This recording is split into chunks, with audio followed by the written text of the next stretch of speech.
नमस्कार। आज हम जिन स्रोतों को देख रहे हैं वो हमें श्री कृष्ण के जन्म और कंस के आतंक के उस दौर में ले जाते हैं। कहानी की शुरुआत होती है मथुरा के राजा कंस से और एक भविष्यवाणी जिसने सब कुछ बदल दिया। हाँ बिल्कुल। तो हुआ यूं कि कंस अपनी बहन देवकी को बड़े प्यार से विदा कर रहा था, है ना? हाँ, रथ पर बैठाकर। और तभी आसमान से आवाज आई, आकाशवाणी। आकाशवाणी हुई। हाँ। हाँ। अरे मूर्ख कंस, जिसे तू इतने प्रेम से विदा कर रहा है, उसी देवकी की 8वीं संतान तेरा काल बनेगी। सोचिए, सुनते ही क्या हुआ होगा। एकदम से मतलब वो जो प्यार था, जो स्नेह था, वो फौरन खौफ और गुस्से में बदल गया। तलवार निकाल ली उसने तो। हाँ बिल्कुल, तलवार खींच ली थी। अगर वासुदेव ने उस वक्त समझदारी न दिखाई समझदारी तो उन्होंने वादा किया कि वो अपनी हर संतान पैदा होते ही कंस को सौंप देंगे। अच्छा। अगर वो ये वचन न देते तो शायद कंस देवकी को उसी वक्त मार डालता। हे भगवान। तो ये दिखाता है कि डर, खासकर सत्ता का डर, इंसान से क्या कुछ करवा सकता है। हाँ सही कहा।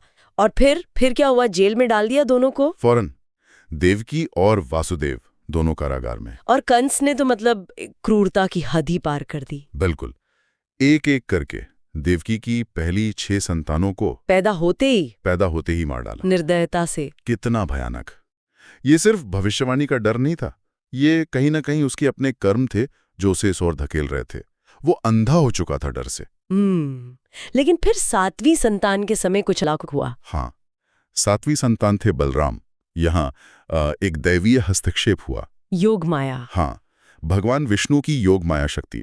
कहते हैं उन्होंने देवकी के गर्भ को चुपके से गोकुल में रोहिणी के गर्भ में स्थानांतरित कर दिया। रोहिणी जो वासुदेव की पहली पत्नी थी। जी।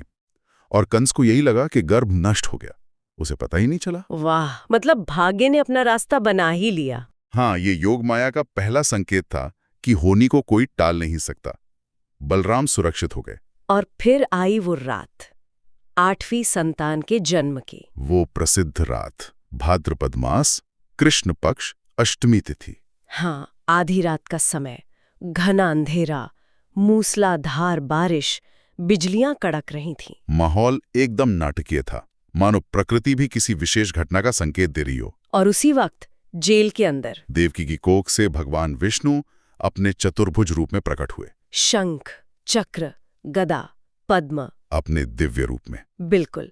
और उन्होंने अपने माता पिता को ढाढ़स बंधाया। क्या कहा उन्होंने? कहा, डरो मत, भय मत करो। मुझे एक साधारण बालक के रूप में देखो और फौरन गोकुल ले चलो। हाँ, गोकुल में नंद बाबा के घर पहुंचा दो। मतलब जन्म लेते ही मिशन साफ था। एग्जैक्टली। ये सिर्फ जन्म नहीं था, ये एक उद्देश्य की शुरुआत थी। और वो चतुर्भुज रूप शायद ये विश्वास दिलाने के लिए था कि ये स्वयं ईश्वर है, कोई साधारण बालक नहीं। और फिर तो चमत्कार होने लगे। हाँ, जैसे ही वासुदेव ने बालक कृष्ण को टोकरी में रखा, जेल के ताले अपने आप खुल गए। पहरेदार सब गहरी नींद में सो गए। कमाल है। वासुदेव कृष्ण को लेकर निकल पड़े, अंधेरे में, बारिश में। और आगे यमुना नदी, वो तो उफान पर होगी उस मौसम में। बिल्कुल। लेकिन कहते हैं जैसे ही वासुदेव ने यमुना में पैर रखा, नदी शांत हो गई। हाँ, यमुना ने रास्ता दे दिया।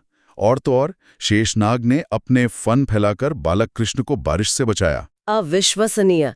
ऐसा लगता है जैसे पूरी प्रकृति मदद कर रही थी। सही कहा। दैवीय शक्ति वासुदेव के साथ थी, उनके संकल्प के साथ थी। फिर वो गोकुल पहुंचे, नंद बाबा के घर। हाँ, सुरक्षित पहुंच गए। और संयोग देखिए, उसी समय नंद और यशोदा के घर एक कन्या ने जन्म लिया था, जो असल में योग माया ही थी। जी हाँ, वो स्वयं योग माया थी। तो वासुदेव ने चुपके से कृष्ण को यशोदा के पास सुला दिया और उस कन्या को लेकर वापस जेल आ गए। बिल्कुल, किसी को पता नहीं चला। लेकिन सुबह जब कंस को खबर मिली 8वीं संतान के जन्म की, वो दौड़ा आया उसे मारने के लिए। उसे तो लगा कि ये वही बालक है जो उसका काल बनेगा। हाँ, उसने उस कन्या को छीन लिया और जैसे ही उसे पत्थर पर पटकने वाला था, वो हाथ से छूट गई। हाँ, छूटकर आकाश में बिजली की तरह कौंध गई और अपने देवी रूप में प्रकट हुई। और उसने कंस को चेतावनी दी, जोरदार चेतावनी। कहा, मूर्ख कंस, मुझे मारकर क्या पाएगा? तुझे मारने वाला तो जन्म ले चुका है। और वो सुरक्षित जगह पहुंच भी गया है। ये सुनकर तो कंस का डर और बढ़ गया होगा। बिल्कुल। अब उसका शक और उसकी सारी नजरें गोकुल पर टिक गईं। तो योग माया की इस चेतावनी ने आगे की घटनाओं की भूमिका तैयार कर दी। हाँ, एक तरह से कंस के विनाश की उल्टी गिनती शुरू हो गई। और श्री कृष्ण की बाल लीलाओं के लिए मंच तैयार हो गया। तो ये थी कहानी कैसे एक भविष्यवाणी ने घटनाओं की पूरी लड़ी शुरू कर दी। कंस का डर, उसका अत्याचार, श्री कृष्ण का वो चमत्कारी जन्म, वासुदेव की वो जोखिम भरी यात्रा, जिसमें कदम कदम पर चमत्कार हुए, और अंत में योग माया की वो चेतावनी जिसने कंस की रातों की नींद उड़ा दी। और ये सब सोचने पे मजबूर करता है ना? बिल्कुल। वो जो सवाल है ना, नियति और कर्म का। हाँ। क्या कंस का अंत सिर्फ इसलिए तय था कि भविष्यवाणी हो गई थी, या फिर उसके अपने कर्म थे, उसकी क्रूरता, उसका अहंकार, क्या वही उसे इस अंत तक खींच कर लाए? हाँ, इस पर विचार करना सचमुच बहुत दिलचस्प है।